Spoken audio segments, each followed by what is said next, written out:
बिस्मिल्लाहिर्रहमानिर्रहीम, अस्सलाम वालेकुम। मैं हूं आपका मेज़बान आकिल हुसैन। नाजरीन, मेजर रिटायर्ड आदिल राजा से भला कौन वाकिफ़ नहीं है, जो बरतानिया में बैठकर पाकिस्तान की फ़ौज के ख़िलाफ़ मनफी प्रोपेगेंडे में बहुत ज़्यादा मशहूर है। वो रोज़ाना अपने यूट्यूब और फेसबुक पेज में आपने देखा होगा कि अपने वीलॉग्स के ज़रिए फ़ौज के ख़िलाफ़ मनफी प्रोपेगेंडा बहुत ज़्यादा करते हैं। और आप सब बखूबी आगाह हैं कि मेजर रिटायर्ड आदिल राजा जो हैं वो फ़ौज में थे, और फ़ौज में वो कुछ अर्सा ISI के विंग में भी वो काम कर चुके हैं। और पहले वो फ़ौज के अंदर जो हैं वो पाकिस्तानी फ़ौज के हक़ में बोलने के लिए ही उनको रखा गया था। बाद में वहीं फ़ौज के ख़िलाफ़ उन्होंने बरतानिया में जाकर यहाँ से निकल कर वहाँ से फिर फ़ौज के ख़िलाफ़ उन्होंने बगावत की और फिर वीलॉग्स करने लगे। आज उनकी गिरफ़्तारी के हवाले से कुछ खबरें गर्दिश कर रही थी। वो तफ़सीलात बताने से पहले आप लोगों को मैं बताता चलूँ कि जब पाकिस्तान में साबिक़ वज़ीर-ए-आज़म पाकिस्तान इमरान खान की जब हुकूमत हुआ करती थी, तो उस वक़्त भी वो इमरान खान के हक़ में बहुत ज़्यादा बोलते थे, और वो इमरान खान को पाकिस्तान की सियासत का और पाकिस्तान की बका का ज़ामिन समझते थे। जो ही उनको इक़्तिदार से निकाला गया, उसके बाद वो पाकिस्तान में इमरान खान के हक़ में बोलना उन्होंने शुरू किया, और फ़ौज के ख़िलाफ़ बहुत सख्त किस्म के वो वीलॉग्स कर लेते हैं, आपने देखा होगा। और यकीनन आज उनकी गिरफ़्तारी की खबरें जो है वो गर्दिश कर रही थी, जबकि उनके जो चाहने वाले थे उनका ये कहना है कि मेजर रिटायर्ड आदिल राजा जो हैं उनको गिरफ़्तार नहीं किया गया है, बल्कि कुछ वक्त के लिए वो ख़ुद रुपोश हो चुके हैं और वो थोड़ा साइलेंट मोड में गए हैं। बाकी गिरफ़्तार उनको नहीं किया गया है। उनका ये मानना है कि कुछ जो बढ़ने वाले जो इश्यूज़ थे, जो उनके लिए मुश्किलात का सामना करना पड़ रहा था, उसकी वजह से वो ख़ुद साइलेंट मोड में चले गए। जबकि दूसरी जानिब पाकिस्तानी हुक्काम की जानिब से भी और बहुत से सहाफ़ी और फिर मुख्तलिफ़ खबरों के जितने भी सोर्सेस हैं उनकी जानिब से कहा जा रहा है कि मेजर आदिल राजा को गिरफ़्तार किया जा चुका है। जबकि बरतानिया में मौजूद जो सहाफ़ी थे उनको भी मैं आज सुन रहा था, उनका भी ये कहना है कि उनकी गिरफ़्तारी के हवाले से अभी तक बहुत चीज़ें वाज़ेह नहीं हो रही हैं। और अगर 2 मिनट के लिए आप ये समझें कि अगर उनको गिरफ़्तार भी किया जा चुका है, तो ये मत समझिए कि ये कोई बरतानिया पाकिस्तान के अदल के निज़ाम की तरह उनका निज़ाम अदल नहीं है, बल्कि वो हर चीज़ को बड़े गौर से और बड़े सेंसिटिव अंदाज में देखते भी हैं, और फिर अदल इंसाफ के तकाज़े भी पूरे करने की हर मुमकिन कोशिश करते हैं।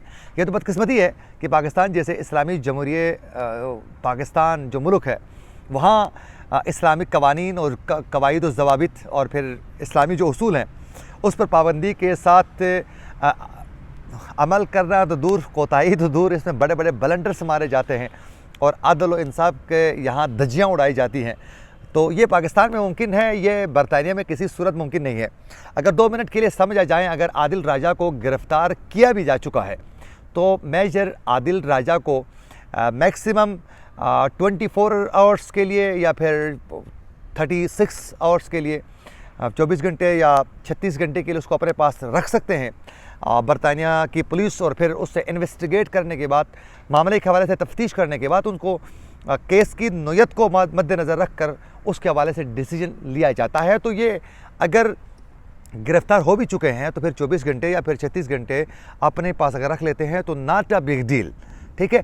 क्योंकि वजह यह है कि अगर बरतानिया के अंदर ये रूल है, आप सब बखूबी आगाह हैं, बहुत से लोग मुझसे बेहतर जानते हैं कि जो बरतानिया में रहने वाले जो शहरी हैं उनके हवाले से अगर आदिल राजा के वीलॉग्स की वजह से वहाँ की कम्युनिटी अगर डिस्टर्ब हो जाती है, वहाँ की कम्युनिटी जो है वो मुतासिर हो सकती है, या फिर आदिल राजा के वीलॉग्स की वजह से अगर बरतानिया में एहतजाजी मुजाहरे हो सकते हैं, किसी को नुकसान पहुँच सकता है, या फिर वहाँ के निज़ाम के अंदर कोई खलल आ सकती है या आ रही है, तो फिर आदिल राजा के ख़िलाफ़ सख्त से सख्त कार्रवाई मुमकिन है, हो सकती है, और फिर उसको वार्न करके भी छोड़ा जा सकता है, या फिर उसके ख़िलाफ़ जो है बड़े कोई फ़ैसले भी मुमकिन हो सकते हैं। अगर वो बरतानिया के अंदरूनी मामलात या फिर वहाँ की कम्युनिटी को कोई नुकसान नहीं पहुँचा रहा है, तो फिर ये पाकिस्तान के कहने पर या फिर पाकिस्तानियों की मंशा के हिसाब से कोई भी फ़ैसला आना नहीं है। तो मेरे ख़्याल में ये बेजा खुशियाँ मनाना भी मुनासिब नहीं है। और अब देखना यह है कि अगले 48 घंटों में या फिर 24 घंटों के बाद पता चलेगा कि उनकी गिरफ़्तारी किस नौयत की है और उसके हवाले से क्या डिसीजन आता है, और फिर क्या वो गिरफ़्तार हुए हैं या नहीं, या फिर वो ख़ुद रुपोश से छुपे हुए हैं, साइलेंट मोड में गए, ये आने वाले 24 घंटों में ही पता चलेगा। लेकिन मैंने वाज़ेह किया कि वो अगर बरतानिया में जो मैंने बता दिया उसके हिसाब से अगर वायलेशन में पाए जाते हैं तो उनके ख़िलाफ़ कानूनी कार्रवाई हो सकती है। लेकिन ये इंतहाई अफसोस से ये कहना पड़ता है कि आदिल राजा जो हैं वो अक्सर मैं उसके वीलॉग्स में पहले मैं देखता था कि यार आखिर इसको इतने लोग सुनते हैं देखते हैं तो आखिर ये कहता क्या है, ज़रा गौर किया जाए इस पर। वो ज़्यादा मनफी प्रोपेगेंडा बहुत ज़्यादा करते हैं और फेक न्यूज़ बहुत ज़्यादा फैलाते हैं, जो इंतहाई अफसोस की बात है। अब यह है कि बोलने की आज़ादी को अगर देखा जाए तो इसका कतई ये मतलब नहीं है कि आप किसी के भी हुकूक की वायलेशन करें, आप किसी के भी हुकूक पामाल करें, आप दूसरों की ज़िंदगी को अजीरन बनाएं, दूसरों पर इल्ज़ाम तराशी करें, तो मेरे ख़्याल में ये इजहार राय का हक़ नहीं है और इसकी इजाज़त किसी सूरत नहीं होनी चाहिए। देखें, बतौर जर्नलिस्ट मैं ये समझता हूँ कि पाकिस्तान हो या किसी भी मुल्क में बोलने की आज़ादी ज़रूर होनी चाहिए। अब बोलने का मतलब हरगिज़ नहीं है कि मैं किसी के ख़िलाफ़ मनफी प्रोपेगेंडा करूं और जस्ट अपनी सहाफ़ती कहानी जाड़ कर, तो मेरे ख़्याल में ये गैर इंसानी फितरत है। आप दलील से किसी के साथ डिसएग्री कर सकते हैं, आप दलील के साथ बात कर सकते हैं, आप आईन व कानून के दायरे में बैठकर किसी के गैर कानूनी इक़दाम को एक्सपोज कर सकते हैं, लेकिन ये नहीं कि आप किसी के बारे में भी बग़ैर एविडेंस के फेक न्यूज़ के ज़रिए मनफी प्रोपेगेंडे के ज़रिए आप उसको मुतासिर करना चाहोगे, कि उसको नुकसान पहुंचाना चाहोगे, तो ये बहुत अजीम बड़ा जुर्म हुआ करता है। लेकिन बदकिस्मती से अगर इसी तरह आदिल राजा को जो फेवर करते थे साबिक़ वज़ीर आज़म पाकिस्तान इमरान खान, अगर उसकी बात की जाए तो वो उनके दौर में भी हमने देखा कि सहाफ़ियों के लिए बहुत से बोलने की कदगनें लग गई, उनको बोलने का इश्यूज़ का सामना करना पड़ रहा था और वो ख़ुद भी ये समझते हैं कि उनको बोलने की परमिशन नहीं मिल रही है। इमरान खान भी ये समझते हैं। लेकिन आप अंदाज़ा करें कि गुज़िश्ता रोज़ जब इमरान खान से ये पूछगछ हो चुकी थी पुलिस की जानिब से कि क्या आया आपकी जो तकरीरें थी जिसमें आप जिस तरह की ज़ुबान इस्तेमाल कर रहे थे, क्या वो तकरीरें जो आपने बोला है वो आपने ख़ुद बोला है? तो इमरान खान ने कहा बिल्कुल मैंने बोला है। तो कहा कि आपने जो ISI चीफ़ के ख़िलाफ़ जो आपने इल्ज़ाम लगाए हैं क्या आपने ख़ुद लगाए हैं? उन्होंने कहा बिल्कुल मैंने लगाए हैं। आपके पास कोई सबूत है? तो उन्होंने कहा कि नहीं मेरे पास सबूत तो कोई नहीं है। उन्होंने कहा कि आपने ISI के विंग के एक ऑफिसर के ख़िलाफ़ आपने जिस किस्म की ज़बान इस्तेमाल की उनके ख़िलाफ़ कोई सबूत है? उन्होंने कहा नहीं मेरे पास नहीं है। आपके ऊपर कातिलाना हमले के हवाले से आपने कहा कि ISI चीफ़ और फिर फ़लाँ ISI के ऑफिसर्स मुलविस हैं, फ़लाँ लोग मुलविस हैं, आपके पास कोई एविडेंस है? तो खान साहब का ये कहना था कि मेरे पास एविडेंस नहीं है। अब जो है उसके बाद उन्होंने कहा कि मुझे बताया जा रहा था, मुझे इस हवाले से आगाह किया जा रहा था। अब ये समझ में नहीं आता है कि अगर आपको कोई भी आगाह करेगा तो क्या आप किसी के ऊपर इल्ज़ाम लगा सकते हैं? मैं यहाँ एक चीज़ वाज़ेह ये करना चाहूँगा कि देखें, इमरान खान के ऊपर जो कातिलाना हमला हो चुका है जिसमें वो ज़ख्मी हो चुके थे, वो किसी सूरत भी जस्टिफिकेशन मुमकिन ही नहीं है। उसकी ज़रूर तफ्तीश होनी चाहिए और फिर उसको इंसाफ ज़रूर मिलना चाहिए, इसमें तो कोई दो राय नहीं है। और वो उसका पूरा हक़ भी है कि एक विक्टिम के तौर पर वो किसी के ऊपर भी इल्ज़ाम लगा सकते हैं, लेकिन उसके ख़िलाफ़ जुडिशल बाकायदा इंक्वायरी जो है वो वक्त के हुकूमत या फिर इदारों की आइनी ज़िम्मेदारी हुआ करती है। वो किसी के ऊपर भी इल्ज़ाम लगा सकते हैं, लेकिन हाँ तफ्तीश करना बहुत ज़्यादा ज़रूरी है। लेकिन वहीं दूसरी जानिब आप किसी के ऊपर जब इल्ज़ाम लगाते हैं तो आपके पास सबूत ज़रूर होने चाहिए। तो क्या इमरान खान साहब के ख़िलाफ़ बाकायदा एविडेंस के साथ वो तफ्तीश करके वो तमाम हक़ाइक़ सामने लाए जाएंगे जिनके ऊपर उन्होंने इल्ज़ाम लगाया है? अगर वो सबूत नहीं है और उन ऑफिसरों के ख़िलाफ़ अगर उन्होंने झूठे इल्ज़ाम लगाए हैं सियासी मकासद के वसूल के लिए, तो मेरे ख़्याल में ये भी बहुत बड़ी ज़्यादती होगी। तो इस पर तफ्तीश करना, हक़ाइक़ के हवाले से कौम को आगाह करना, ये बुनियादी ज़िम्मेदारी भी है और फिर ज़रूरत भी है। लेकिन उनके ऊपर जो कातिलाना हमला हुआ है वो किसी सूरत जस्टिफिकेशन के काबिल नहीं है।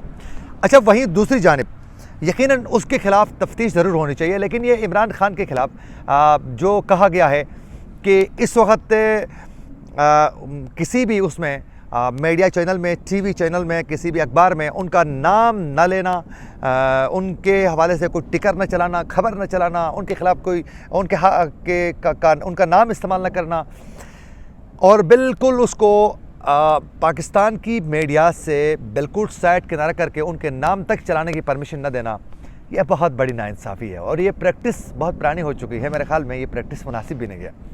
आप तहकीकात करें और तहकीकात करके अगर वो आईन व कानून को सामने रख कर अगर वो मुजरिम है तो उनके ख़िलाफ़ तहकीकात भरपूर की जाए और कानूनी कार्रवाई भी ज़रूर होनी चाहिए। लेकिन ये नाम न चलाना, बिल्कुल ही साइड किनारा करना, मेरे ख्याल में ये भी बहुत बड़ी नाइंसाफ़ी होगी। और आप किसी का नाम नहीं लेना दे रहे हैं तो मेरे ख्याल में ये भी मुनासिब नहीं है। पाकिस्तान में बदकिस्मती का आलम ये रहा है कि यहाँ तो मलिक रियाज जैसे बंदों के नाम लेने की परमिशन नहीं है कई टीवी चैनल्स में, और ये बताया जाता है कि मलिक रियाज का नाम ना ले लें। उसकी वजह ये है कि पाकिस्तान की मीडिया में सबसे ज़्यादा एड जो इश्तहारात मिलते हैं वो मलिक रियाज साहब से मिलते हैं, करोड़ों के हिसाब से पैसे मिलते हैं सहाफ़ियों को और मीडिया हाउसेस के मालिकान को पूरे फार्म हाउस मिल चुके हैं।